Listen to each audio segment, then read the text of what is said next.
So hello guys, welcome. Talagang ating gagawin ngayon is software-defined networking concepts. So first things first is sa ating activities toolbar, makikita natin itong terminal. Open natin yung terminal. And then type natin yung sudo dnf install epl-release -y and then press enter. So as you can see, humihingi siya ng password. So lagay lang natin default password.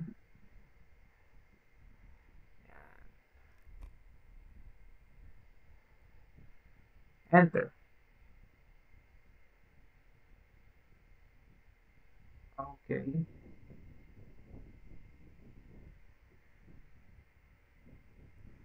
So after nun, type ulit natin yung sudo dnf install -y. Then press enter.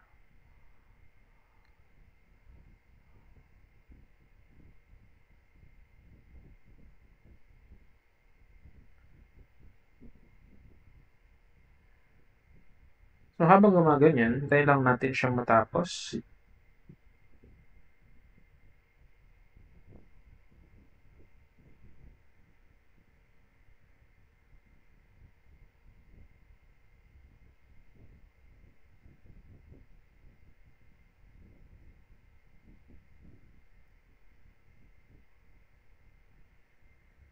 Ayan.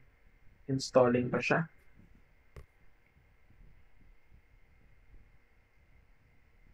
Complete. Okay. So after that, type natin to. -galaxy collection install f sensible.4.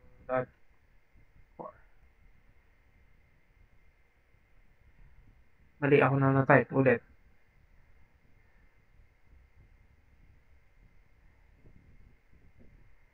Collection install sensible.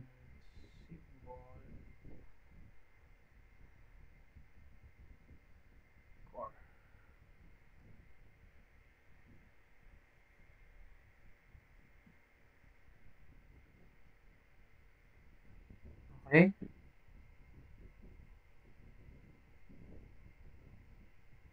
So, type naman natin sa terminal, ssh admin, yun, 192.168.0.5. Okay. And then, sasagot lang tayo dito ng yes.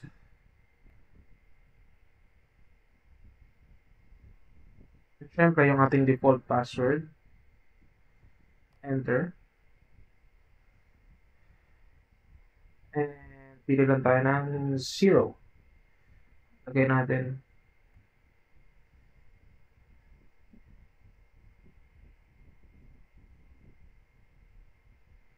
Then lipat tayo. Okay. So, our task number 2 is to deploy an Ansible playbook. So, lipat tayo. Okay.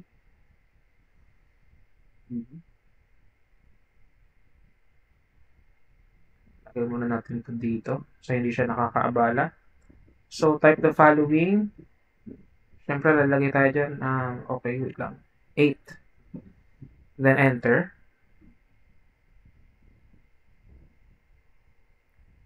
Then, sunod, type natin ito, cat space /etc /resolve.conf. Enter. Okay. So, balik tayo sa ginamit sa kanina. Sa activity toolbar, okay. Ayaw naman niya lumabas.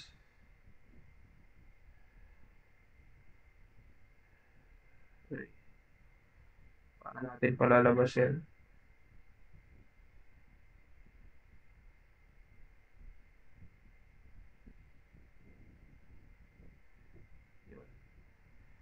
Okay. So, sa activity toolbar, select natin yung file.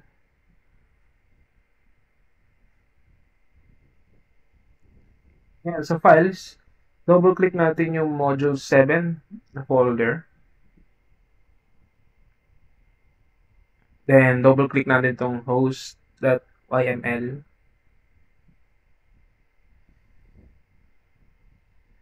Then, the host.yml file, also known as the inventory file, specifies the list of hosts or remote servers that Ansible will manage. In this case, it is only the pfSense machine 192.168.0.0.5. This file is essential in orchestrating tasks across multiple hosts and enables dynamic scaling and automation in IT infrastructure management. So after that, close na natin itong text editor.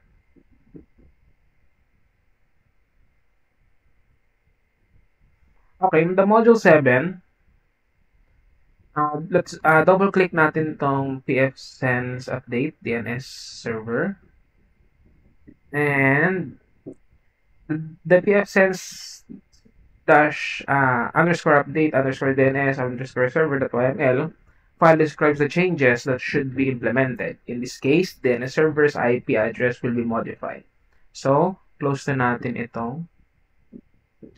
And then, let's close the files window. And again, in the terminal, type natin tong 1S.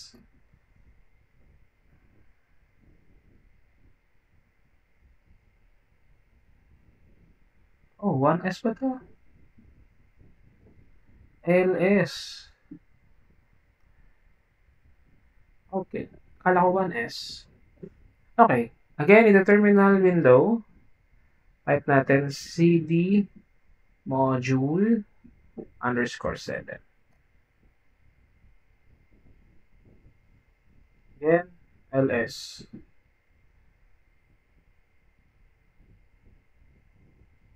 Then, type natin to playbook -i host.yml. Oops, mali. Isa pa. -i host.yml pfSense update DNS server at YML. Gotcha. Now, let's close the terminal window.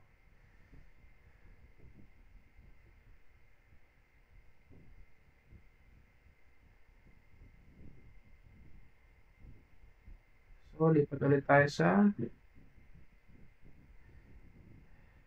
on the command shell, cat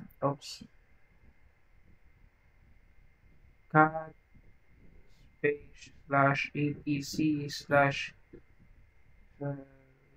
dot conf.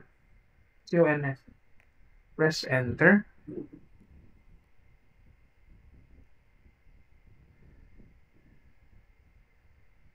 And next.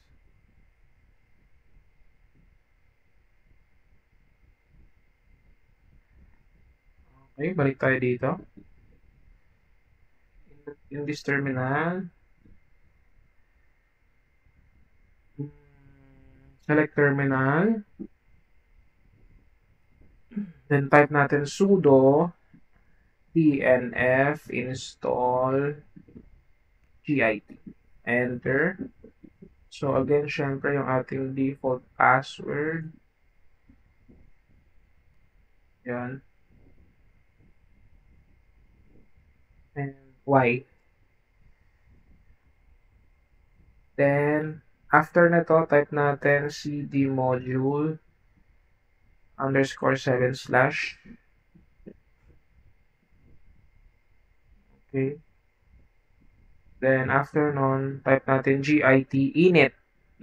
Init niyan. Okay.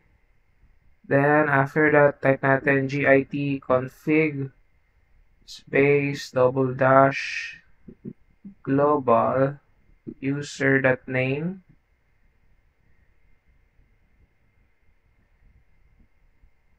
admin. Enter natin yan. Tapos, type natin git config space double dash global user.email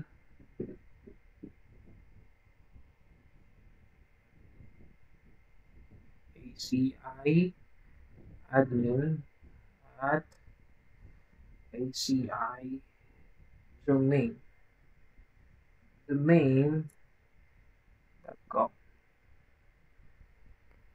Enter natin yan. Okay, again, type natin ls. And sa git add pfSense underscore update underscore DNS underscore server .yml. Enter. And git status. And git commit -m initial commit add pfSense dash update dash DNS. So, type lang natin yan. .yml playbook. Yan. After mo matype yan, press lang natin ulit yung enter. Yan. Tapos lalabas yan na file change, then insertions, no? And after nun, type natin git log. Enter mo yan. Sabi, git log command displays a chronological history of commits in the grid repository. Okay? Next natin type rm pfSense. Type lang natin yan mga yan. DNS server .yml. Enter natin yan. Tapos, yan. Lagay mo ulit ls. ls yun ha. Hindi yun 1s. Okay, gagaya sa akin. So, yan. And then,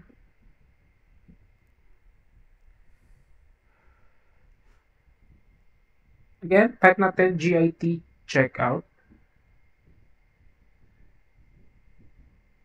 pfSense underscore update DNS underscore server .yml ls. Tapos sabi dito, sa pangatlo natin gagawin, nano pfSense. Type lang natin lahat yan, mga yan. Mahalaga yan sa mundo. Enter mo lang. Tapos yan, magiging ganyan. Ano nangyari?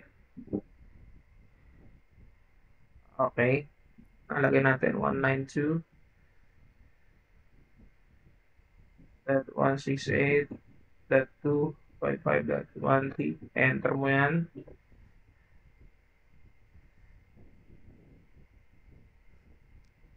Tapos,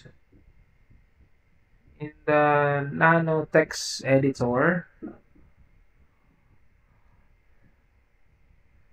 saan yun?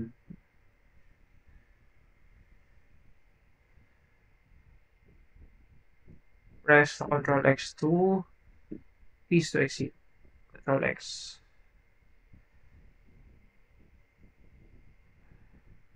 Yes.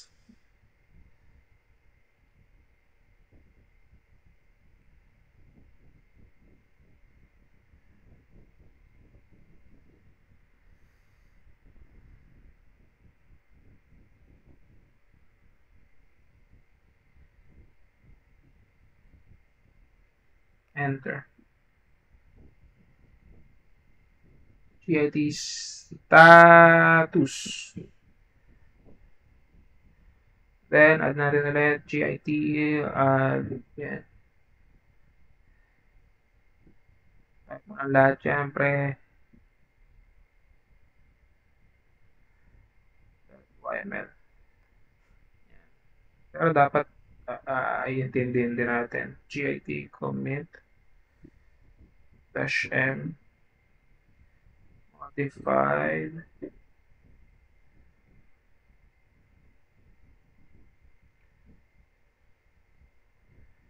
YML change DNS server address. Enter mo. Diba?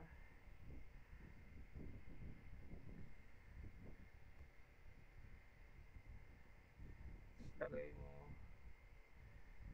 Okay na. Close mo na yung terminal ngayon.